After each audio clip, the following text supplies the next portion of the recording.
நாடாளுமன்ற முறை அரசாங்கத்தில் ஆல்டர்னேட்டிவ் பிரைம் மினிஸ்டர், மாற்று பிரதம மந்திரி அப்படின்னு நம்ம யாரை குறிப்பிடுறோம்?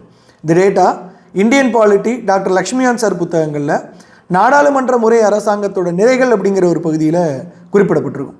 நாடாளுமன்ற முறை அரசாங்கத்தில் ஆளும் கட்சி தன்னுடைய பெரும்பான்மையை நிரூபிக்க தவறுச்சு அப்படின்னா குடியரசுத் தலைவர் எதிர்க்கட்சியோட தலைவரை இல்லை எதிர்க்கட்சியை பெரும்பான்மையை நிரூபிக்கும்படி அழைக்கலாம். ஒருவேளை எதிர்க்கட்சி தலைவர் தன்னுடைய பெரும்பான்மையை நிரூபிச்சிட்டார் அப்படின்னா அந்த எதிர்க்கட்சி தலைவர் நாட்டோட பிரதம அமைச்சராக தேர்ந்தெடுக்கப்படுகிறார்.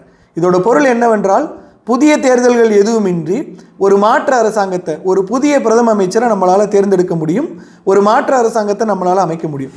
அதனால தான் டாக்டர் ஐவர் ஜென்னிங்ஸ் இருக்கிறார்ல, அவர் என்ன சொல்கிறாருன்னா, the leader of the opposition is the alternative prime மினிஸ்டர்னு சொல்கிறார்.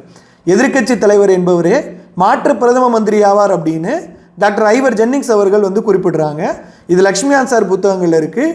டிஎன்பிஎஸ்சி யூபிஎஸ்சி தேர்வுகளுக்கு இது ரொம்ப முக்கியம். அப்போ நாடாளுமன்ற அரசாங்க முறையில் பார்லிமெண்ட்ரி ஃபார்ம் ஆஃப் கவர்மெண்ட்டில் அல்டர்னேட்டிவ் பிரைம் மினிஸ்டர், மாற்று பிரதம மந்திரி யார்? எதிர்க்கட்சி தலைவர் தான், லீடர் ஆஃப் த அப்போசிஷன் தான். தேங்க்யூ.